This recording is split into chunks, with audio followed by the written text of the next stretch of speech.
Hello and welcome to episode 32 of the Motivational Millennial podcast. As this is the final episode of the year, we wanted to remix the format a little bit, and rather than doing an interview with an external guest, we wanted to interview our internal selves and look at some of the change and growth and transformation we have experienced in 2016. So Ivy, what have you noticed about yourself that has changed in 2016?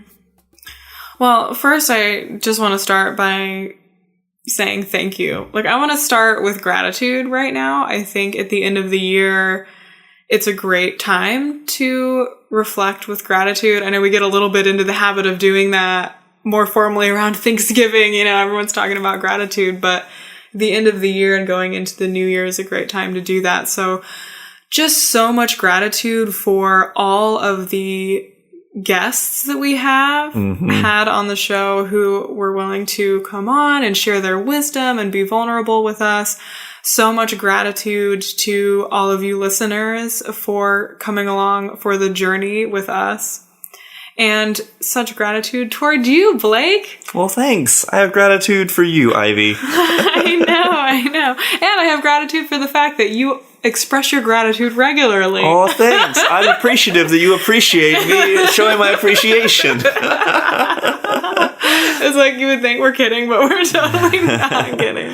No, it's true. One of my little mini philosophies, I think I mentioned once before on the show, is that I think everyone feels underappreciated and misunderstood. So the greatest gift I think we can all give, regardless of who we are and where we are and what we have, is to give appreciation and understanding to people. And yeah, I appreciate you modeling that here for us. Well, and I thought you were going to say, don't delay gratitude. Oh, well, that's my other one. Shout out to Kyle B. Jones. I always think of Kyle B. Jones and his amazing suit whenever I am thinking, don't delay gratitude. This is my business partner from the music industry days, KBJ, we called him, who had a great philosophy that whenever something amazing or just nice would come into our lives, either accidentally or through someone's generosity, immediately thank them, and don't delay gratitude was the way he said that. So I try to remember that, and just, even if it's dropping a physical thank you note or a phone call or an email, text. Yeah, I mean, really, seriously. Sometimes we think we have to have the perfect form of gratitude, but really, as someone who appreciates being appreciated, just the smallest immediate response can make a huge difference. Yeah, absolutely. So now that we have that firmly established that we believe in gratitude even more, it's interesting. 2016 has been a really huge year for me internally.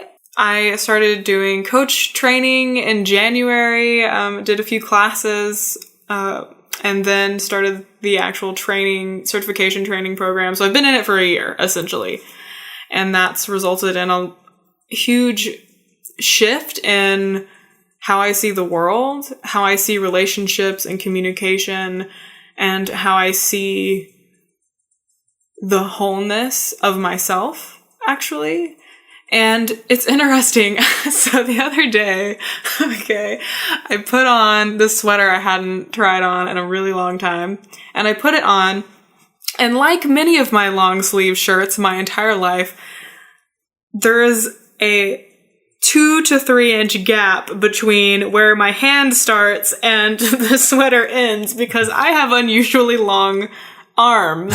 I have always had unusually long arms, and so always long sleeve shirts are not proportionate to me, and they just, and this is such a small thing. Can we start calling you Long Arm LeClaire?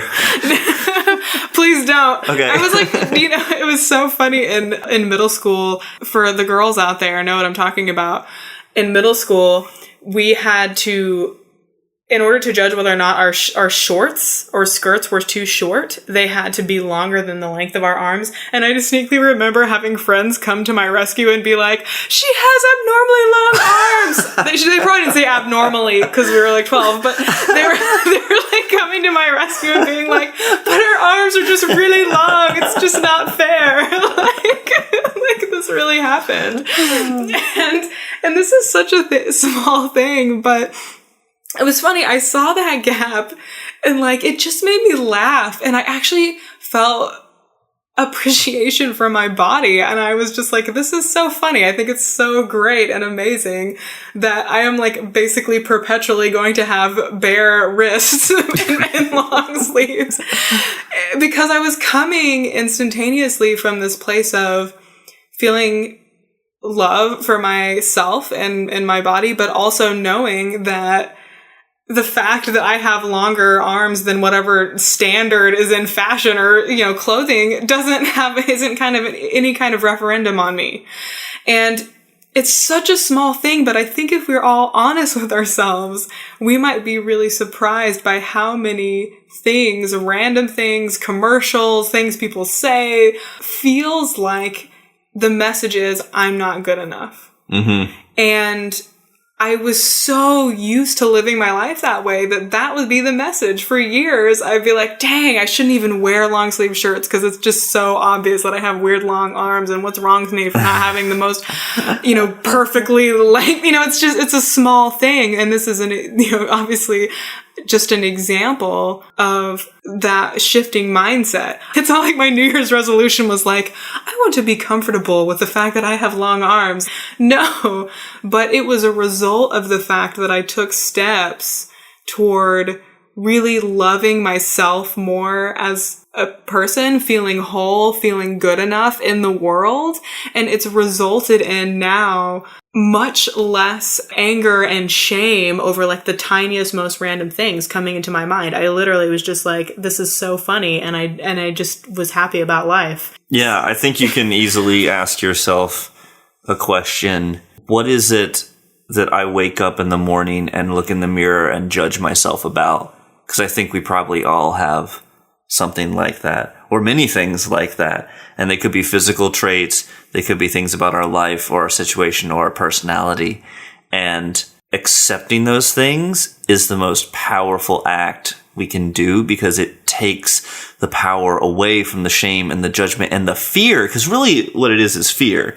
I mean, maybe we don't like it, but it's not typically ruining our lives. Yeah, that like our arms are long, or, we don't like our hair or the shape of our nose or whatever. But I think the fear is that other people will see those things about us and judge us and not like us and exclude us or shame us or worse. Yeah, and I think that the reality is a lot of that is subconscious. And so the message that I would love to share with you all isn't just that I feel so grateful that in that moment I didn't feel any kind of shame come up at all. The fact that I didn't feel shame surprised me because of how gradually that shift was occurring, because I planted that seed a couple of years ago, the seed of self-love and taking those steps forward.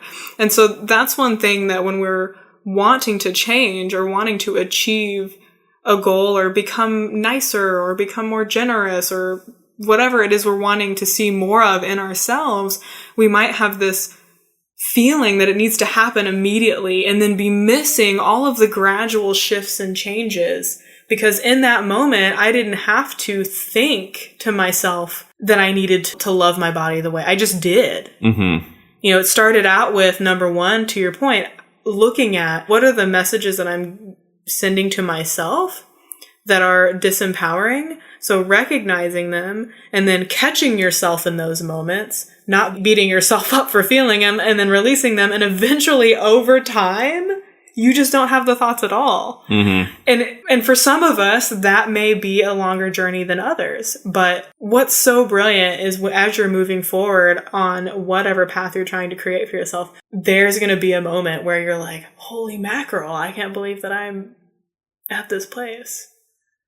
Yeah, and I think it is really a gift to yourself and empowering, because there are so many messages, personal, societal, media, every direction telling you why you're not enough for some reason. And some people have gone their whole lives with people or images telling them that. You think of, systemic judgments in addition to the people in our lives. Yeah. And so when I think of what can we do, the most radical act, I think, is to love ourselves the way we are. And that also frees us up to think about other things, you know? Oh my gosh, yeah. Because that's really what we're here to do. I mean, we could sit and nitpick ourselves apart all day long, but gosh, we are on this earth for a short period of time, and there's so many amazing things we can try and fail at and to get better at and keep trying or try for the first time. I just think one of the things for me this past year has been looking at what incredible gifts come from trying new things. From big things like we did a TEDx talk this year, and that was really exciting, and you can check that out on our Facebook page if you haven't seen it, all the way down to fun things like we went ziplining and walked across a sky bridge, which is essentially some very small boards connected with a wire, and it's Indiana terrifying. Jones, except in the redwoods. Yeah, you're 500 feet above the canopy, and it's terrifying. Exhilarating. Yes, that's right. But after you do that, and then you walk off a plank and do a free fall for 30 feet, and poor Ivy has her back nearly snapped in half. Exhilarating. It was exhilarating, exactly. But I just remember thinking, wow, if you can do that, you can do anything, because you just looked death in the face and laughed. And if you can, maybe that's a little overly dramatic. Sure, there are people here who've like, I survived a car accident or a terrible disease. Not that it's a competition to see who has come closest to death, but... And laughed the hardest. That's right, and laughed the hardest. But it is allowing ourselves to do something new. Gosh, it just changes the routine, the patterns, at least my mind gets into. And I'm really, for 2017, striving to take action, try these new things. Don't worry about if it's going to be great. If it's not, it's the process of doing the new things that are important. Because that, for me, is how I'm going to have to transform to become even more of the person I want to be. Because I love habitual things. I love the comfort of knowing that this set of clothes is going to be functional for me, that these meals are going to be sufficient nutritionally and taste-wise to make me happy. I hear that. Yeah, and I think we all like a certain degree of comfort and predictability. It's one of our basic human needs. Yeah, certainty. And it does free up our mind. I mean, I like only having 4 meals in a continuous cycle because it just frees my mind up to think of other things and not to worry, what am I going to eat tonight? You know, it's just what's in the rotation. So for me, though, because I love that routine so much, I need to take conscious action to do something different on a regular basis. So what do you think is possible for you when you do stuff that's new on a regular basis in 2017? Oh, the sky's the limit. It's just about how much new stuff I can convince myself to do. I've just seen every time we do something new, it opens incredible opportunities, from the TEDx, and we're getting to do more speaking work at universities because of that, to doing a new speech for schools for drug and alcohol abuse prevention, to doing this podcast where we've met incredible people we wouldn't have otherwise had the opportunity to speak with. So those are some big examples, but even smaller scale things like trying to vary up my workout routine and just go running in different places than the exact same circuit I always run. I'm not sure if it's you who said you can either live 99 years or the same year 99 times. I mean, I quote it, but I heard it originally from Mary Morrissey. But yeah, that's probably where you heard it from. Yeah. Yeah, absolutely. And I think also what you're speaking to is when you try new things, it's kind of like training for change. Yes. It's like building up your capacity for change. Yeah, because I'm really afraid of change, if I'm honest with myself. I think. I think the fear of it happening is ironically much worse than the actual change. Because when the change actually comes, you just deal with it. You know, you're resourceful as a person, and it may be scary and unsettling. It's not that change is good or feels good all the time, but we adapt and we deal with it. So how do you deal with the fear of change, Ivy? I think part of it really is about becoming accustomed to change at all. It's about the fear. So I think trying something new, like you're talking about, is actually a really good thing. So you get used to the change voluntarily, and then when involuntary change comes, it's like, oh yeah, I'm used to dealing with change. Yeah, I mean, that's certainly how I've felt since starting the coaching practice and building the coaching practice.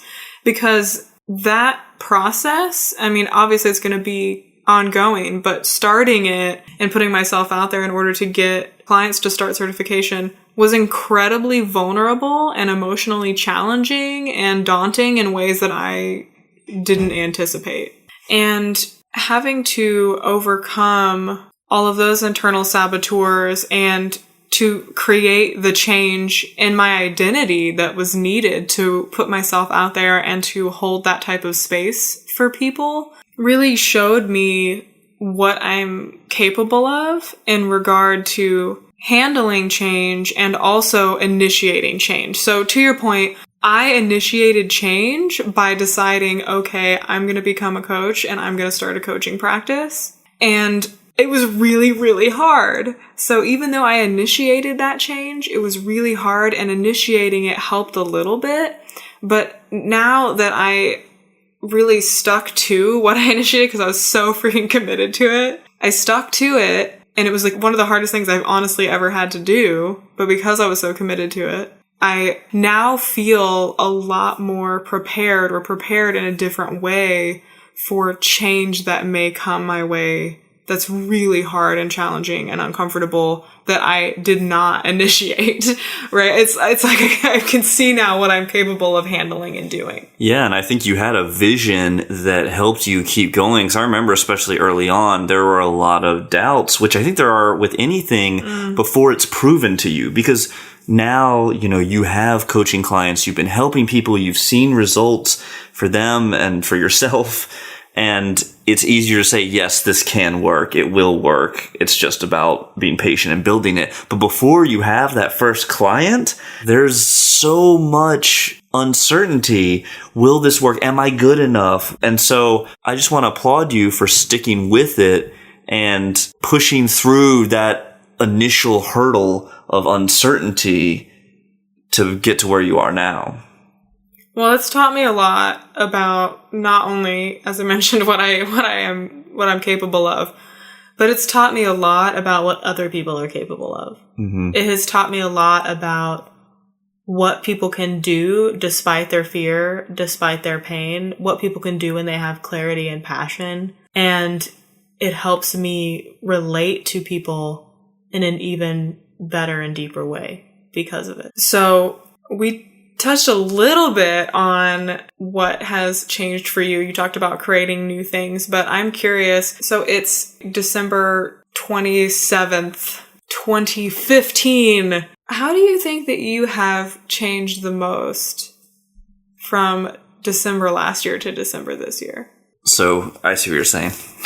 I was like, it's December 27th, 2016. But you're saying in the preceding year, how have I changed? Yeah, I guess I was getting at imagining yourself in December, like remembering, thinking back to Blake a year ago, and then thinking about Blake now. What has changed? I think I have a greater appreciation for the need to develop an internal space of calm and confidence, because at the first half of 2016, things were busy but flying. Everything was good on the business side. And in the second half of 2016, I did a lot of work on a consulting project that ended up running into some funding problems that definitely changed my outlook on... Didn't feel like you were flying as much anymore. Yeah, exactly. This turns out that there's no more fuel in this engine, and it's headed down quickly, so you better get the parachutes ready. So just noticing the internal story I was telling myself during the kind of invincible external success months compared to the, oh my goodness, like everything feels like it's really tenuous right now, months, has made me notice that now I've kind of come out the other side of it, where I need much less external certainty because I have so much internal confidence. Whoa. Yeah. That's a big statement. It is. And I see it because I really do believe life is so short, and I would rather fail at trying to do something I love than succeed at a known path that I know is not the biggest fulfillment of my capacity as a human on this earth in this time frame. So that's pretty grandiose. I hope it doesn't sound ridiculous. No. And I guess what I'm hearing too is that your internal climate is now a third option, which is actually being successful doing something that you love, not just, I'd rather fail doing something that I love, which is totally true. But what you're saying is that you're also equipped with this vision and confidence that you will and can succeed doing something that you love. Yes. And taking steps on a daily basis to reinforce that vision is really important. And that's why, I'm grateful for the work we're doing, because I think the more we are building things, we are reinforcing that vision and reality.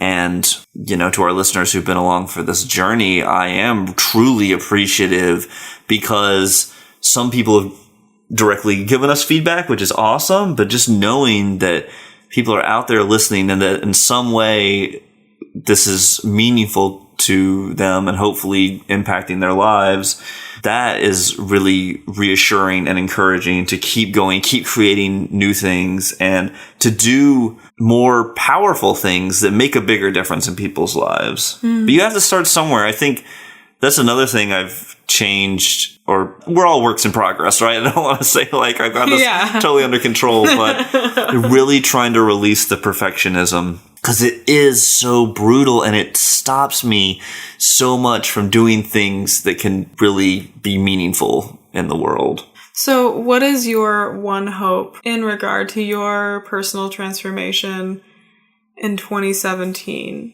Who do you want to be December 2017? I want to be more consistently the person I want to be.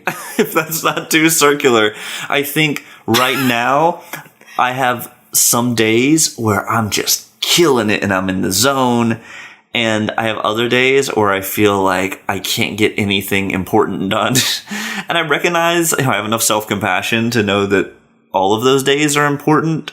And the off days help bolster and reinforce the on days.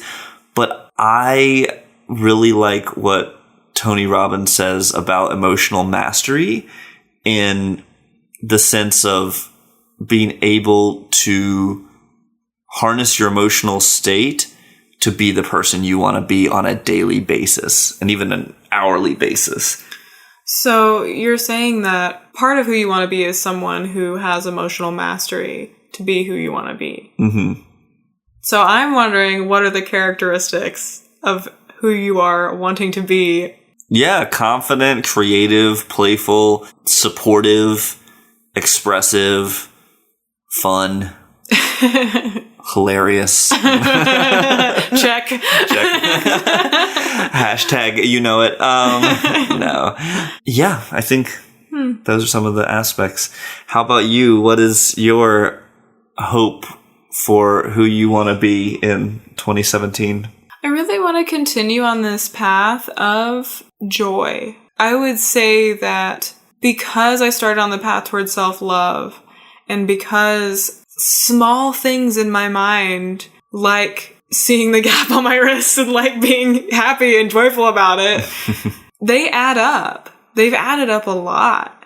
So now my baseline, whereas it used to be, kind of angsty and sort of pensive, that's a word that you would use, when we first were becoming friends. And that was the fearful me. That was the small me trying to protect myself, if that makes sense. And the big me is laughing, and like you said, I like the word playful and joyful and just having a good time and not caught up on if things don't go the right way or whatever, because life is brilliant and life is beautiful, and holy shit, I love my life. That's what I want, and I want to live that more, and I want to be that more, and I want to hold that more for other people. That they will say, I love my life, and that be a baseline. Do I know there are going to be ups and downs? Yes, but I know this seems like such a small thing, but when my mind automatically goes to self-love regarding my body, like that is a freaking huge win, And when my mind automatically goes to feeling so happy for others when I see them successful, that is a huge win too.